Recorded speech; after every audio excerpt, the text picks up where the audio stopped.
Today's video, we're going to talk about a place that was just named the best city in the world for expats. It does have a lot going for it, but is it really the best?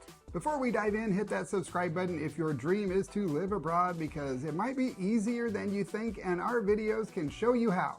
According to the Internation survey of 12,000 expats living in 172 countries, Malaga, Spain is the winner for the best city for expats in the world for 2023. The results of this annual survey were announced just a few days before we were scheduled to arrive in Malaga, so it was really good timing for us. It was on our exploratory trip list for several reasons, so we wanted to check it out to see if it might be a good place to live. We'll talk about all the things that we didn't really like later in the video, but we're going to start with the things that we loved, and the first is it's a very safe city. Spain is ranked number 32 on the Global Peace Index, not as high as Portugal, which is ranked at number 7, but it is a lot better than Ecuador and the United States. We walked around all day and all night, well, not all night, but we were out past our bedtime and we felt safe everywhere we went. We saw kids playing in the parks by themselves and women walking alone, elderly people out walking alone.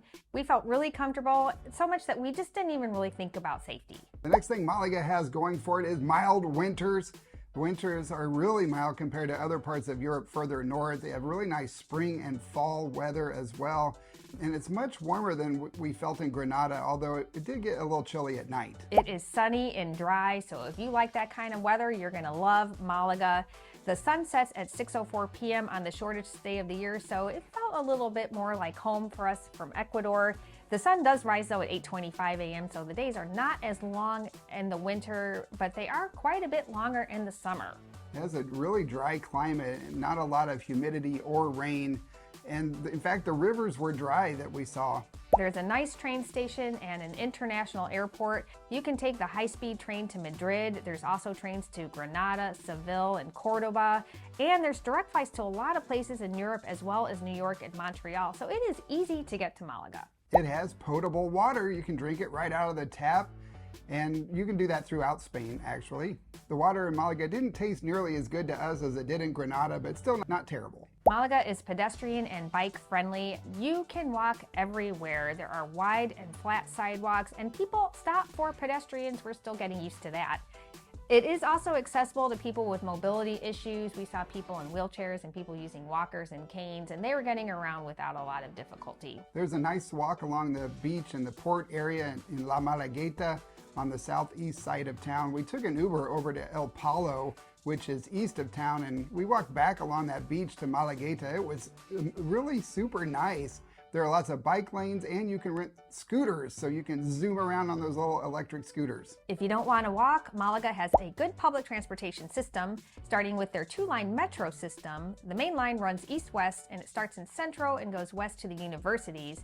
There's a shorter line that runs south, but not all the way to the airport. There are lots of buses, and really big buses, like the whole block long buses. We saw Ubers, and we used Uber, and we saw lots of taxis too. There is a ton of history and things to do. Malaga is the birthplace of Picasso. There is a Picasso museum and a lot of other museums for you to check out, a really wide variety of museums. If you're into history, Alcazaba is going to be your place to go. We bought tickets, and the tickets are good for 48 hours. Unfortunately, the second day of our ticket, it was a free day, and there were 1 million people in there. We would not go back on a free day. It's an ancient medieval fortress built by the Moors 1,000 years ago. It was a fortress or a citadel and a palace. It's right in the heart of Centro at the base of Mount Gibralfaro. It's a tongue twister. We spent hours exploring, enjoying the water features, climbing those towers, and taking in the awesome views of the entire area. What'd you think, Amelia? I think it is a beautiful day, and this is amazing. The Roman Theater, or Teatro Romano, is right at the base of Alcazaba, and that was built in 1 AD. I just find that so fascinating. It was used for performances and had seating for 2,000 people, and it is still in pretty good condition, all things considered. We hiked up the hill to Castillo de Gibralfaro, which they call a mini Alhambra, which is in Granada. This is the other fortress that sits on top of the hill. It overlooks Alcazaba and Malaga. You can't actually walk between the two. You have to go outside and around to the entrance. And be prepared for a long walk up the hill and back down, but as Amelia would say, it's totally worth it. or you can take a bus up there and it will drop you off right at the entrance. It is also a beautiful Moorish castle. It's similar to Alcazaba and Alhambra, but the views and history are well worth the trip. It's very affordable to visit both places, especially compared to some of the other places we visited during our trip to Spain. It only costs €5.50 to visit both complexes. Malaga has a cathedral like all major cities in Spain. The construction started in 1528 and it opened in 1782. It's the second tallest cathedral in Andalusia, and the North Tower is 276 feet or 84 meters high. That tower was so big, I felt like I was the size of an ant when I was standing there looking up at it.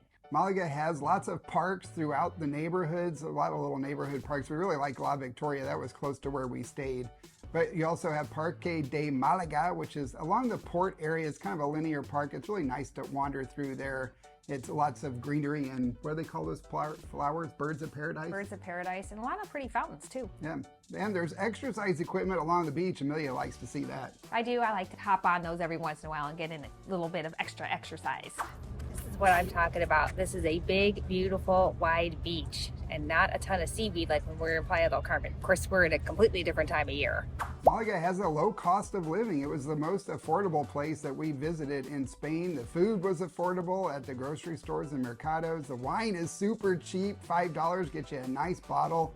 Restaurant prices were reasonable outside the tourist areas. It were pretty much the same as what we paid in Ecuador. Uber was also affordable, a little bit more than Ecuador, but still in the same ballpark and a lot more affordable than the US. There are a lot of housing options and they range from very affordable to very high end. It really depends on where you want to live and what kind of lifestyle you want.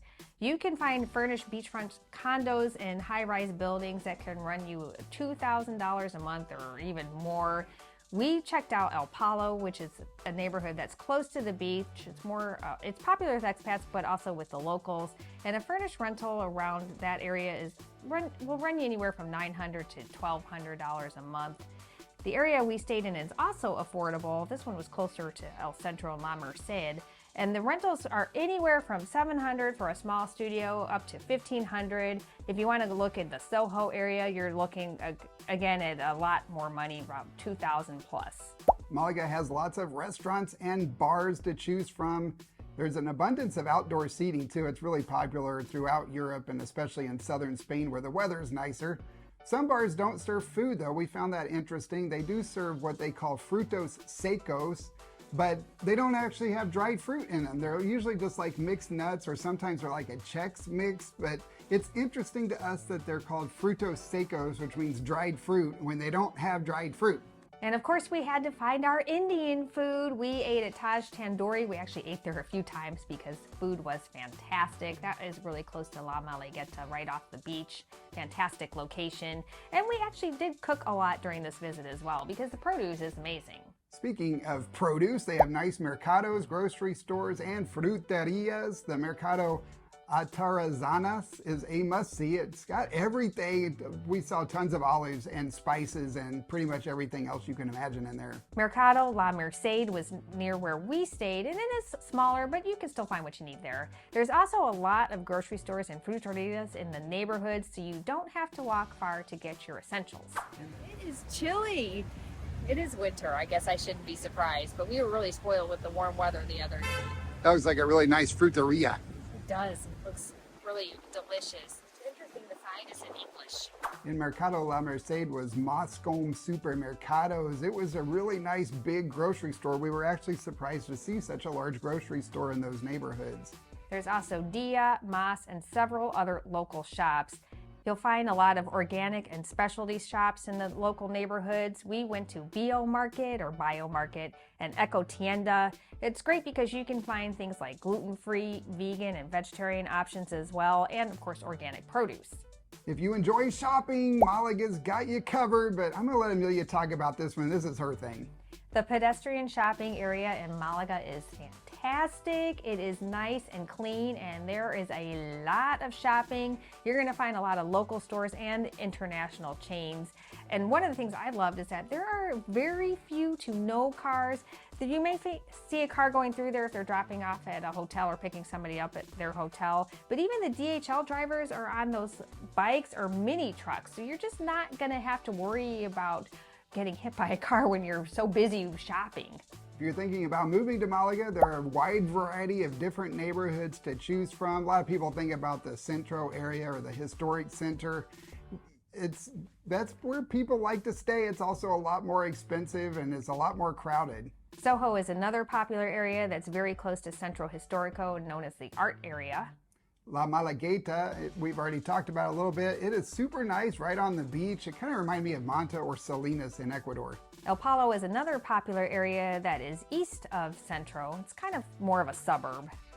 La Victoria was right by where we stayed, kind of in between us and La Merced, the neighborhood, and Centro. And it's actually kind of a narrow area, but it's super nice. We stayed in Cristo de la Epidemia, which is just north of Centro. It was the perfect spot for our exploring. It took us about 10 minutes to walk to Plaza La Merced and another 10 minutes to walk into the heart of that pedestrian area where you could see the lights. However, we probably wouldn't want to live there. We like some other areas better, like El Palo. It felt a lot more authentic and homey to us. It actually kind of reminded us of Wash Park in Denver.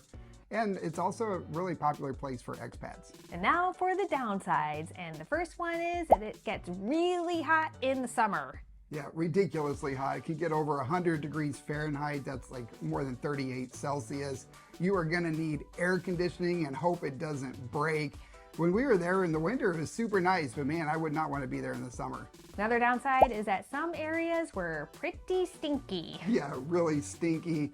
And we smelled it all over the place in Centro. Not so much outside of Centro, so in La Malagueta or El Palo, we didn't smell it, but in Centro, it was everywhere. We smelled it when we went into the Zara, the co-working space. We smelled the sewer when in the first floor of our Airbnb while walking around the streets. It was everywhere, and man, it was pretty strong, and it was enough to make you like hold your breath for a few minutes. Definitely worse than anything we had experienced living in Ecuador. Another drawback is that the historic center is super crowded. There are lots of tourists, and sometimes it's even hard to walk, so you can't be in a hurry. They did light the Christmas lights a few days before we got there, so there were a lot of extra people there to see the lights, especially at night. Man, it was really hard to walk.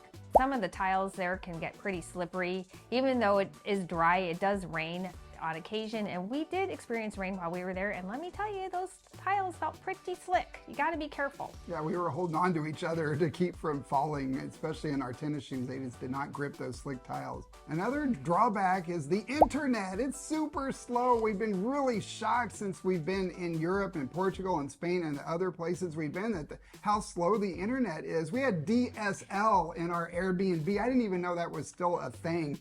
We had 5 megabytes download and 1 meg, if I was lucky, upload speed. It was so slow that we had to go to a co-working space, and they only had 50 megabytes. I couldn't believe it. In a co-working, it was 50 meg download and 20 meg upload at a co-working space with a bunch of people in there sharing this connection. I'm just been shocked because when we left Ecuador, we had a plan that we signed up for. It was 75 megs for $45 a month. They upgraded the infrastructure and gave us 150 without even charging us more for it. And by the time we left, they had upgraded us to 300 megabytes per second. And we were still paying $45 a month for that. And even the Airbnbs in Ecuador were super fast internet, but we have not experienced that here in Europe so far. We're lucky to get 20 meg, and most of the time it's more like 5 to 10. Now we have to answer the question, could we live there? JP, can you handle the internet? I don't know. We'd have to find. I did notice on Airbnb there was a place that it was like a mile away that advertised that they had, I think, 100 meg internet connection, which is definitely doable. I can handle that. But I think we could live in Malaga, but I wouldn't want to live where we stayed or in the Centro area. I really preferred the El Palo neighborhood or La Malagueta or that area in between there. That was really nice. I agree with you 100%. I loved that El Palo area. I loved how you're close to the beach, but then you had those big trees and the different types of housing. shopping. It felt more authentic, and there is a lot of varieties of local businesses. So I think you would really feel more of a sense of community there. And it's still close enough to go into Central. So if you want to go do all that shopping, you're good to go. Yeah, so I'm not sure if you can consider it the best place for expats to live in the world, but it's definitely near the top of that list. We really liked it, and we can see why expats like living there so much. If you're planning a visit or a move to Spain, then check out these videos next. And let us know in the comments what you think about Malaga as a good place to live, and if it's on your list of places to check out. All right, guys, that's all we have for this video. We will see you all in the next one. Adios. Adios.